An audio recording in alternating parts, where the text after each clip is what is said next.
Bonjour tout le monde. Je me nomme Mamadi Condé,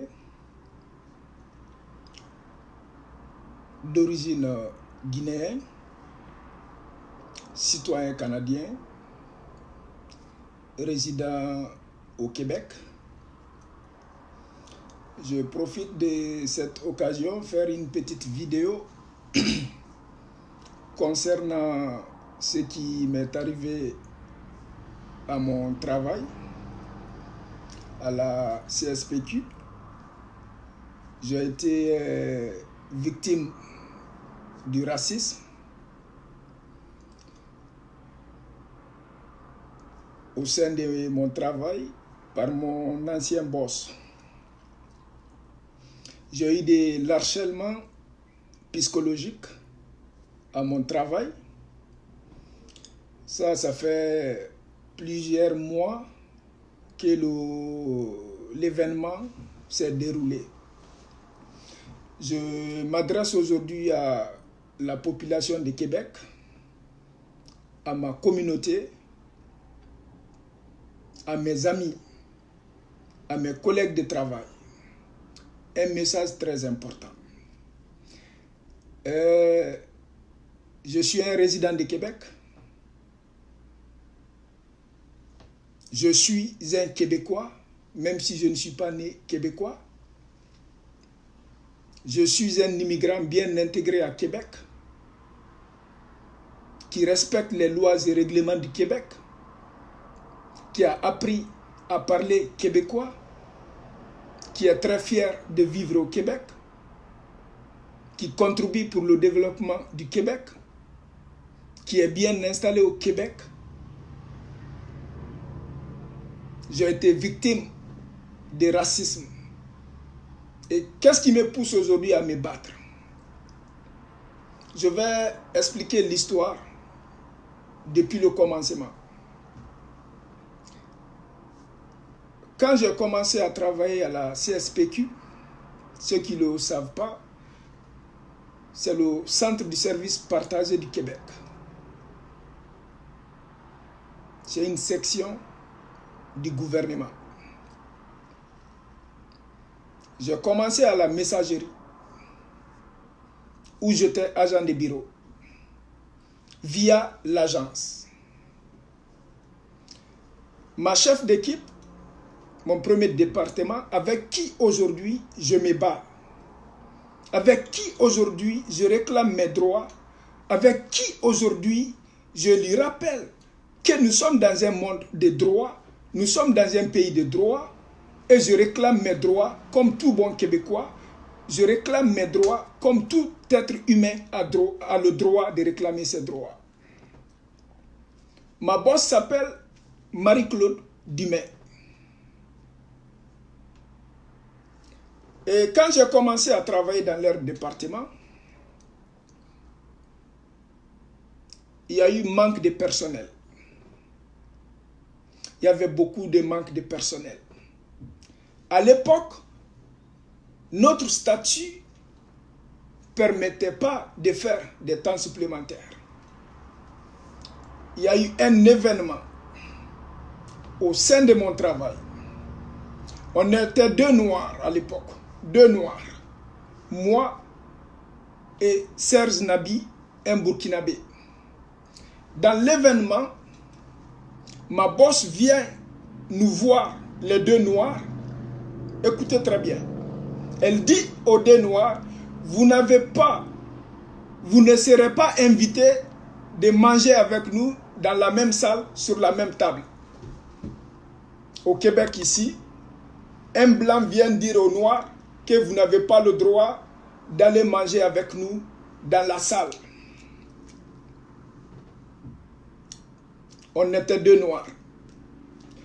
Quand elle m'a dit, je dis à l'autre noir, je dis, moi, je n'ai pas bien compris d'abord. Je me suis déplacé, je suis allé demander ma patronne. Je dis, madame, qu'est-ce que vous venez de dire? Nous, on n'a pas le droit de manger sur la même table que vous. Si je comprends bien, on est dans les années 60 ou bien on est en 2019. Je vous le jure. Dans son bureau, face à face. Je dis, est-ce que ce que vous faites comme ça, si vous ne connaissez pas le nom, je vais vous dire, ça on appelle ça la ségrégation. Et la première fois que j'ai entendu qu'il y a eu la ségrégation dans le monde, c'était aux États-Unis. Je n'étais même pas dans ce monde. J'avais de la misère à comprendre. Aujourd'hui, c'est moi-même qui vis la ségrégation au Québec. J'ai dit à l'autre noir, je dis Serge, on porte plainte. Serge Nabi, il est vivant, c'est un des témoins. J'ai Jean-Pierre, qui est québécois, qui est mon témoin. Dominique, qui est québécois, qui est mon témoin. José, qui est québécoise, qui est mon témoin. Marie-Josée, témoin aussi, qui est mon témoin. C'était toutes des personnes qui ont été surprises de l'acte de notre chef de division, Marie-Claude. Je dis à mes collègues, elle a fait une erreur. Parce qu'elle s'est attaquée avec une activiste qui se bat pour la liberté. Il a fait une erreur. Elle a fait une erreur. Elle s'est attaquée à quelqu'un qui ne se sent pas étranger, qui est bien intégré, qui aime Québec, qui contribue pour le développement de Québec. Je dis, je ne laisserai pas la faire tomber. Je me suis déplacé, aller demander ma boss. Je dis, Marie-Claude, ça vient d'où? Qui vous a dit qu'on ne peut pas manger avec vous? Elle dit que c'est la directrice générale. Je dis, ok, je vais aller voir la directrice générale, la demander. Je veux savoir pourquoi on est deux noirs, on ne peut pas manger avec vous dans la même salle. Elle dit que je ne peux pas aller voir la directrice générale. Je dis, ah bon? Je dis, ok. J'ai pris note. Ça, c'était en novembre passé. En novembre passé.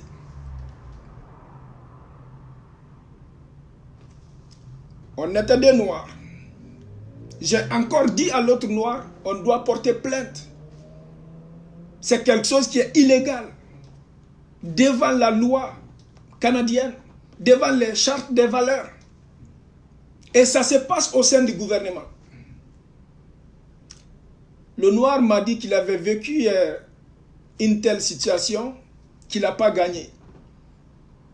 Je dis, moi, je ne laisserai pas ça tomber. Tôt ou tard, je vais revenir avec ça. Et après, la même boss, vu qu'il y avait manque de personnel au travail, elle m'a fait rentrer. Après mes heures de travail, je vais vous expliquer. Si tu as 40 heures de travail, après les 40 heures, ceux qui ne le savent pas, tu tombes dans les temps supplémentaires. C'est que tu es payé, ton salaire est demi. J'ai fait des heures pour elle. Avant de travailler, elle a passé par ma chef d'équipe qui est très proche de moi, Madame Nancy. De travailler pour elle. Je travaillais la nuit, les soirs, pour elle. Je lui ai demandé, comment tu vas faire pour me payer? Parce qu'en temps normal, je dois être payé en temps supplémentaire. La même bosse. Pourtant, dans le gouvernement, les temps supplémentaires pour les externes, c'est impossible. J'ai fait des heures. Elle ne m'a pas payé. Des heures non rémunérées. La même bosse. J'ai demandé ma chef d'équipe, en respectant l'hiérarchie. Quand je dois savoir quelque chose, je passe par ma chef d'équipe d'abord, qui est entre moi et la chef de division.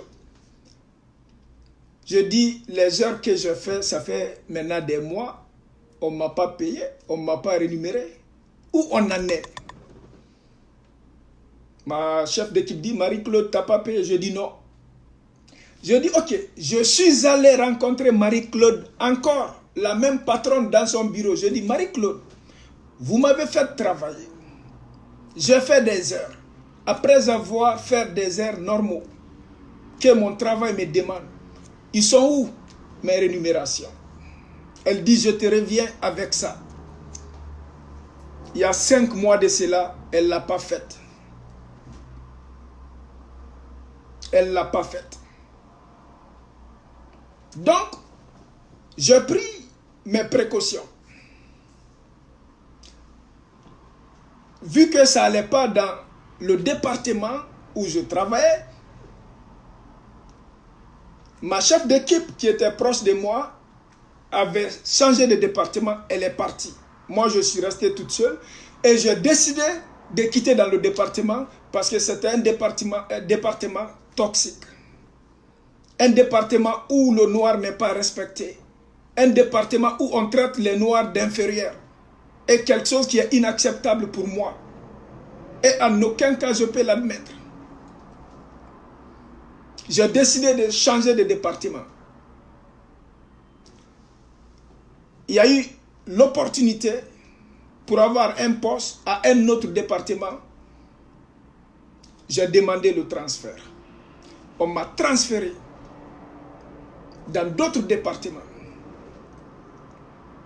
Suite de tous ces événements, ma boss, Marie-Claude, est encore venue me chercher là-bas pour aller leur aider à travailler. Je l'ai fait une fois par le respect de ma boss, ma chef d'équipe, qui est très proche de moi, elle passait par elle. J'ai vu que c'était de l'abus, j'ai vu qu'elle m'en voulait, donc je me suis dit maintenant, à ma chef d'équipe, à partir d'aujourd'hui, je vais aider personne et je ne suis pas là pour regarder les uns et les autres. Et mes heures que je fais pour elle doivent être rémunérées. Et ma boss s'est déplacée, venir me voir en personne dans d'autres départements. Il dit, Mamadi, j'avais dit à Nancy de venir nous aider. On est en manque de personnel. Je dis, Nancy me l'a dit. Je dis, Madame Marie-Claude, je dis à Nancy d'aller vous dire que je ne suis pas là pour vous et je ne peux pas aller vous aider. Ben, je profite de l'occasion de dire devant vous, je ne peux pas vous aider. J'ai le droit de dire non. Je suis un être humain. Je ne peux plus vous aider. C'est la dernière fois que vous allez me demander. Elle est partie.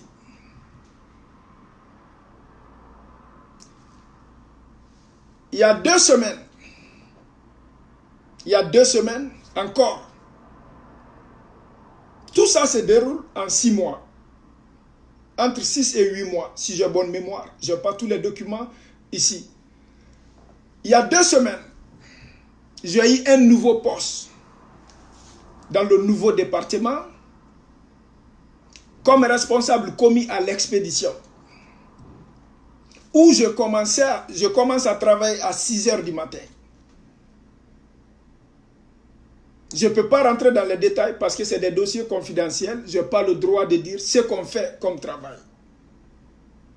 Mais quand j'ai commencé mon nouveau poste, il y a un chauffeur dans mon ancien département au nom de Claude.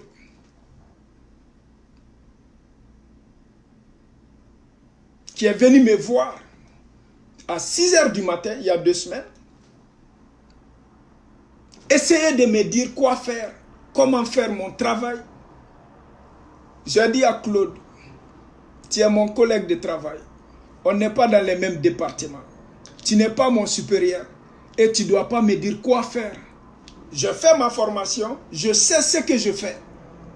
Et tu n'as pas à me dire quoi faire. Si tu veux que je fasse des changements, va voir mes supérieurs.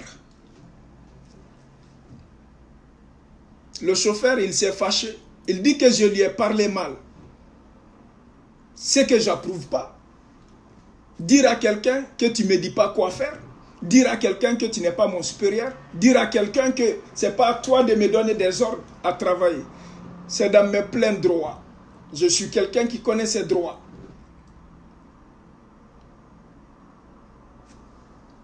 Ça, c'était il y a 2 semaines. Le mardi passé, les mêmes circonstances, les mêmes personnes. J'avais préparé une commande parce que là où je travaillais et mon nouveau poste, on travaille ensemble. Moi, je prépare les commandes et être certain que les commandes sont prêtes pour les bonnes adresses. Et je leur donne, ils me donnent une feuille de route qui approuve que je fais mon travail comme il faut. Et à chaque fois, les feuilles de route, il faut que c'est mon devoir de vérifier si tout est correct. Chaque chauffeur ou chaque personne qui vient chercher des documents dans mon département, je suis le responsable d'être certain que les feuilles de route sont prêtes. C'est ça mon travail. Les dossiers confidentiels, les bacs confidentiels, où on met le dossier confidentiel du gouvernement, c'est moi qui ai la clé.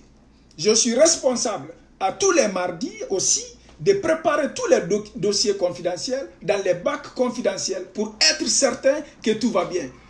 Parce que si il y a un dossier confidentiel qui se retrouve hors notre département, c'est moi qui en suis responsable, c'est moi qui va avoir des problèmes. Donc je dois être strict, je dois respecter les règles à la lettre, je dois me protéger, je dois appliquer ce que mes supérieurs me demandent. Et il y a une compagnie uniquement spéciale qui vient chercher les dossiers confidentiels. La madame, à chaque matin, tous les mardis, elle me donne ma feuille de route. Moi, je vérifie que tout est correct. Je remets à ma chef d'équipe. Donc, mardi passé, elle ne voulait pas me remettre les reçus en personne. J'ignore pourquoi. Elle ne m'a pas dit, on n'a pas parlé. Elle est partie donner à mon ancien département où elle n'a même pas le droit de donner, moi, mon reçu à une place où je ne travaille pas. La réceptionniste vient me voir. J'étais présent. Elle me dépasse. Elle donne à la réceptionniste. La réceptionniste vient me voir. Elle dit, tiens ton reçu. Je dis à la réceptionniste, je dis, madame, elle s'appelle madame Marie. Je dis, madame Marie, c'est mon reçu. Mais s'il vous plaît, faites pas mon travail à ma place. Tu n'as pas le droit de prendre un reçu à ma présence, faire mon travail à ma présence. Tu n'as pas le droit. Laisse-moi faire mon travail, s'il vous plaît. La réceptionniste s'est fâchée. Et ce qui s'est passé, le chauffeur Claude, qui s'est déjà disputé avec moi il y a 2 semaines, était présent. Le chauffeur s'élève. Il me dit, je t'ai remarqué, tu t'exprimes mal, tu t'adresses mal aux autres. Je dis, Claude, je te répète, je ne suis pas quelqu'un qui a peur. Il ne faut pas confondre le respect et la peur. Je dis la vérité. Et ma vérité, si ça te fait mal, je ne sais pas quoi faire. Moi, je vous dis, personne ne me donne des ordres à part mes supérieurs et personne ne doit me dire quoi faire. Je fais très bien mon travail et c'est confirmé par mes supérieurs. Le chauffeur me dit en face, il dit, tu es un imbécile, espèce de négro. Le chauffeur me dit ça. Vous saviez, souvent, il nous arrive des événements, il n'y a pas de témoins. Il a dit ça à moi directement. Mais j'ai vu le plan. Il n'y avait pas de témoins. Je fais comme si je n'avais pas entendu. J'ai continué à livrer. Il a répété le même mot. Mais il pensait que j'avais peur. La chance, il y a une autre personne qui vient, qui fait affaire avec moi.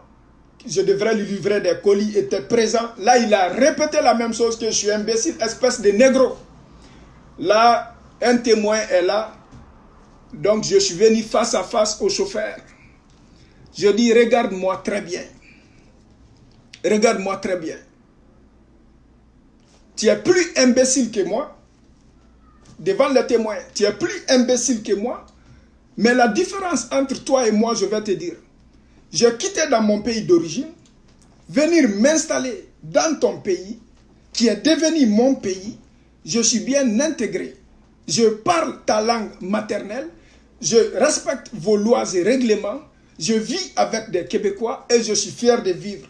Mais je contribue aussi pour le développement du Québec parce que je travaille comme tout bon Québécois. Chaque matin à 5 h du matin, je me lève pour aller travailler. Je dis, tu ne me fais pas peur. Et aucun Québécois, aucun Blanc va me faire croire que je n'ai pas le droit. Et c'est pour cela que je l'ai rappelé qu'il y a juste une seule race sur Terre, la race humaine. Et nul n'est inférieur que l'autre. Qu'on soit noir et blanc, nous sommes au même pied d'égalité. Je dis au chauffeur, si tu me manques du respect, je te manque du respect. Tu me respectes, je te respecte. Je dis ça devant le chauffeur avec le témoin à mon travail. Le chauffeur dit, bon, tu vas perdre ton travail. Je dis, tu n'as aucun droit, tu ne peux pas me faire perdre mon travail. Il dit, j'ai des relations. Je dis, vas-y.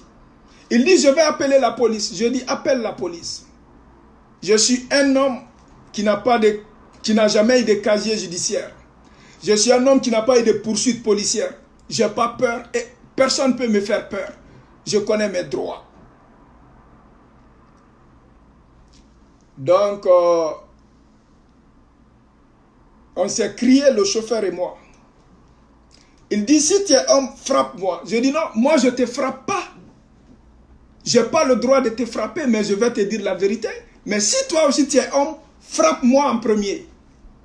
Il voulait juste que je mette main sur lui pour avoir des problèmes. Je dis, je ne suis pas si bête que tu peux imaginer. Et je suis noir, négro et fier de moi. Et vive la race noire. Vive la race noire. Vive la race humaine. Vive la liberté. Je dis ça devant le chauffeur. Je suis parti. Encore, il est venu crier sur moi. Je suis allé porter plainte verbale à ma chef d'équipe, Madame Nancy. Elle est venue avec moi. Tout le monde s'est expliqué. Le chauffeur se lève encore. Il m'a traité d'imbécile, de négro devant un autre témoin. Moi, je voulais juste des témoins. Donc, la chef de division qui m'en voulait parce que j'ai quitté dans leur département, qui m'en voulait parce que je ne veux pas me soumettre, qui m'en voulait parce que je n'ai pas peur d'elle, elle a écrit ma chef d'équipe un courriel la semaine passée de me dire d'aller demander pardon aux deux personnes, dont le chauffeur qui m'a traité de négro, d'imbécile, de lui demander pardon. Je dis à ma boss, à ma chef d'équipe, le respect que je te dois. Je te pose la question. Est-ce que tu penses que je dois demander, est-ce que je dois présenter mes excuses à quelqu'un qui me traite de négro, qui me traite d'imbécile? Je dis, si je le fais, je serai le dernier sacrifice de ma famille. Je dis, hors de question. Je dis, hors de question. C'est à lui de me présenter ses excuses. C'est moi qui ai été victime raciale et psychologique au sein de mon travail. C'est à lui de me dire pardon. Je dis, va dire à la boss que c'est le chauffeur qui doit me demander pardon. Après, la boss demande à ma chef d'équipe, est-ce que la madame qui t'a donné la lettre, la réceptionniste, tu peux faire la paix avec elle? Je dis, je suis d'accord. Je respecte les femmes. Je suis prêt à faire la paix avec la madame. Je n'ai rien contre la madame. Je ne me bats pas avec une femme. Je ne manque pas du respect avec une femme. Mais chez moi, si on ne me respecte pas, je ne respecte personne. Peu importe votre provenance, peu importe votre classe sociale, peu importe votre, je ne sais quoi. Je dis, le respect est mutuel. Même si nous sommes des Noirs immigrants, on mérite le respect. Comme tout être humain a le droit du respect. On est allé en bureau. Mon ancien chef, je ne suis plus dans son département. Elle n'a pas de droit sur moi. Elle n'a pas de droit de m'adresser les paroles ou de me donner des ordres. Parce qu'elle n'est plus ma boss, c'est mon ancien boss. On s'est retrouvés dans son bureau. Moi, ma chef d'équipe, la madame, la réceptionniste, qui a dit qu'il a eu peur de moi, et mon ancien boss. On était 4 dans leur bureau la semaine passée. Après, la réceptionniste dit qu'elle veut rien savoir de notre rencontre, que même si je veux faire la paix avec elle, qu'elle ne veut pas, devant mon ancien boss, devant ma chef d'équipe. Moi, je fais l'asprise. Je dis, c'est une femme, on peut faire la paix. Mon ancien boss me demande, est-ce que tu peux écrire, tu peux présenter tes excuses par écrit? Je dis, si cela ne me retombera pas dessus, Si ça n'a pas de conséquences contre moi, mais si c'est pour faire la paix, je suis d'accord. Elle-même, elle a fait une lettre avec un témoin, ma chef d'équipe, Madame Nancy. J'ai rédigé la lettre. Ça me convenait. Pour faire la paix avec la madame. Pas avec le chauffeur qui m'a traité de négro.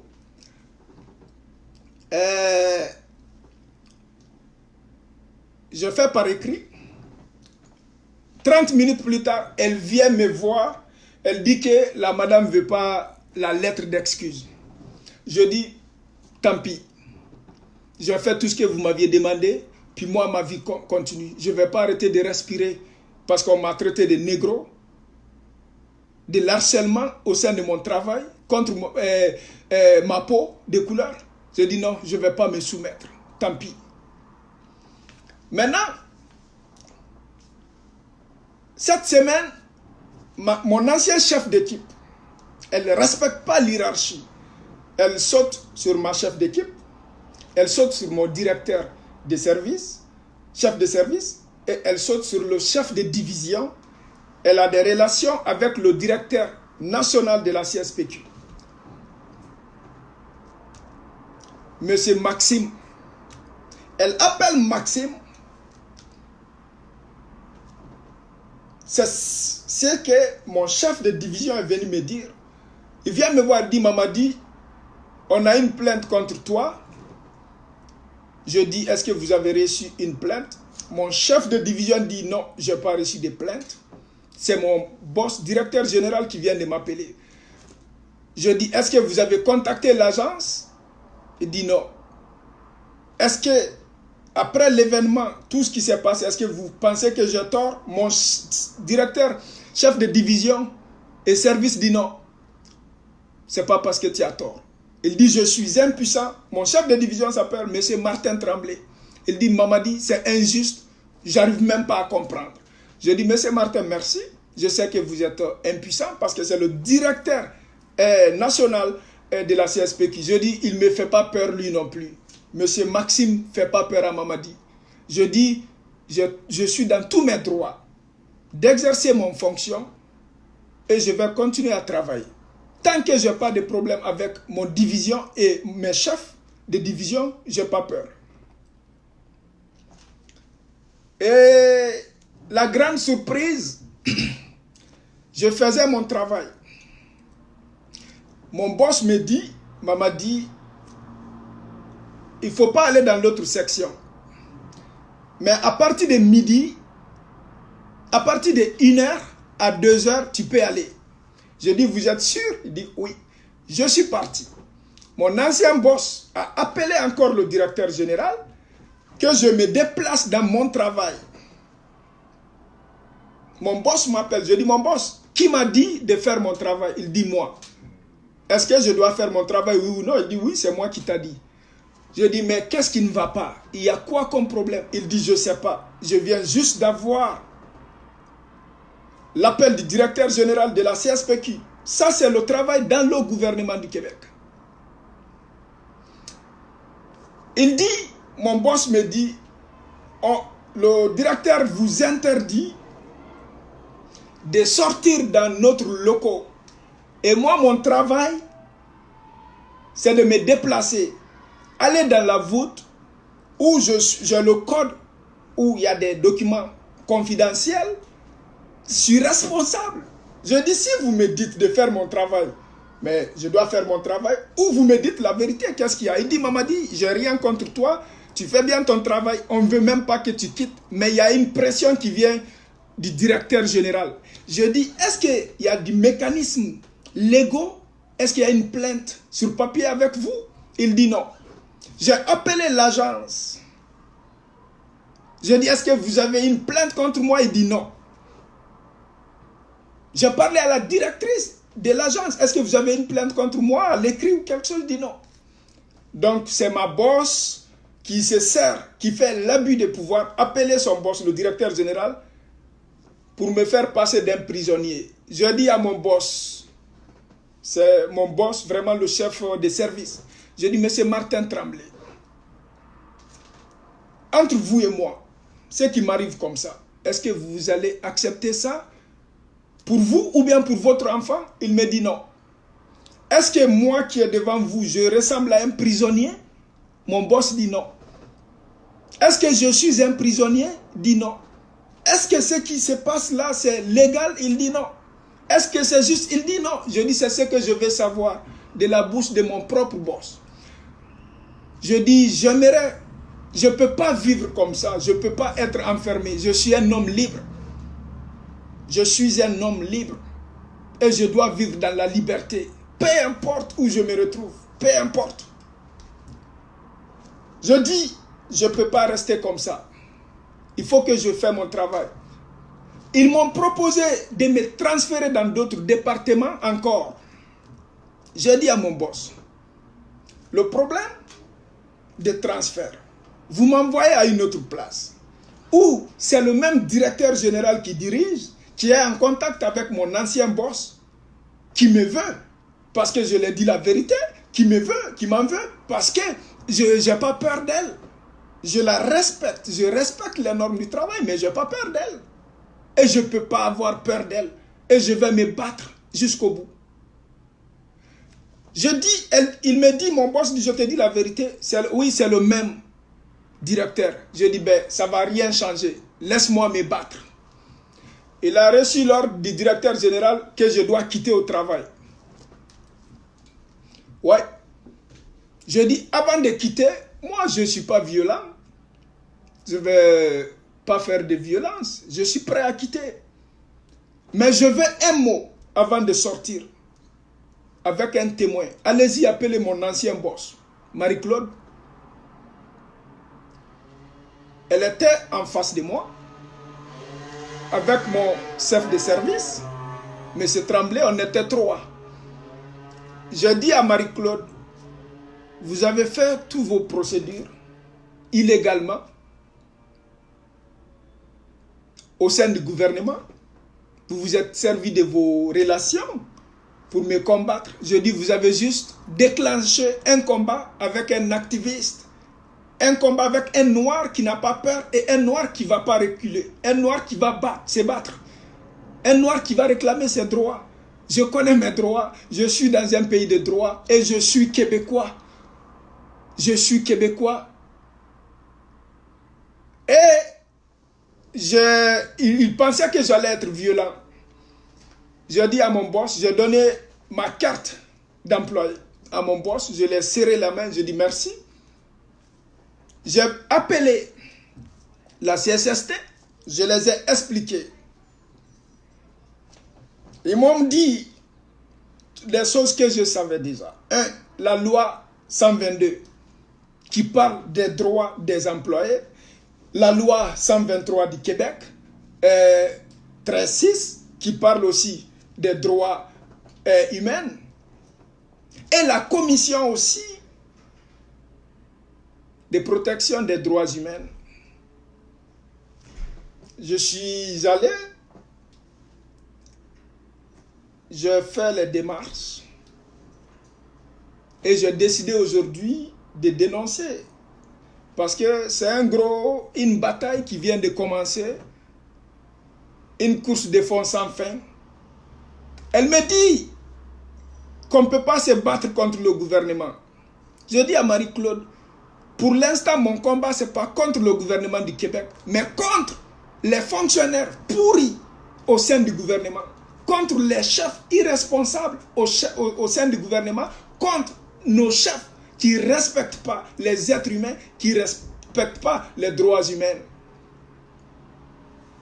Et nos chefs qui traitent les Noirs d'inférieurs. Et nos chefs qui ne respectent pas les Noirs. Et les chefs qui ne respectent pas les immigrants en général. C'est ainsi que j'ai décidé de me battre. Et le combat est parti à partir de cet instant. Je vais faire des procédures légaux. Et tous les jours, je vais vous donner des nouvelles. Et les prochaines étapes, je vais aller me présenter à l'Assemblée nationale du Québec. Pendant que le Premier ministre du Québec va être dans l'Assemblée. M'adresser au Premier ministre du Québec.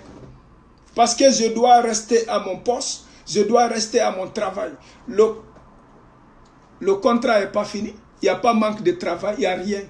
Je ne peux pas être victime de racisme à mon travail et l'harcèlement psychologique et me soumettre. Donc, chers compatriotes, c'est pour cela que je voulais vous partager tout ça. Donc, c'est un combat que je commence. Ça va être la première fois aujourd'hui au Québec de me combattre contre ce qui se passe au sein des travails. Il y a beaucoup d'immigrants aujourd'hui au Québec qui sont privés de leurs droits, qui n'ont pas de force, qui n'ont pas la chance de s'exprimer ou de défendre leurs droits. Peut-être ça serait l'occasion à toute personne aujourd'hui qui est privée de ses droits, de sa liberté, de réclamer, car nous sommes en 2019 où tout être humain doit être respecté. Donc, ma boss Marie-Claude, le combat ne fait que commencer. Et je vais me battre à mes corps, toutes mes forces, peu importe ce que ça va me coûter. Ça, c'est la voix de Madic Sans Frontières. Que Dieu bénisse la paix. Vive la liberté. Vive la liberté. Vive la liberté d'expression. Nous pouvons vivre ensemble. Il y a juste une race sur terre, la race humaine. Nul n'est mieux que son prochain. Les supérieurs doivent respecter leurs employés, comme les employés doivent respecter leurs supérieurs. C'est vice-versa. Donc le combat est commencé à partir de l'instant. J'ai commencé à faire toutes mes démarches légales, tout. Et je vais me battre. Les prochaines vidéos, ça va être devant le Parlement du Québec. Je vais faire des vidéos aussi devant l'Assemblée nationale pour me battre, pour réclamer mon droit. Et je voulais partager ça avec toute personne aujourd'hui qui sont avec moi dans mes combats et toute personne qui se bat pour la liberté et défendre les droits humains. L'événement s'est passé à Québec. Vive le Québec, vive la liberté, vive la paix, vive le respect. Que Dieu vous bénisse. Je vous remercie.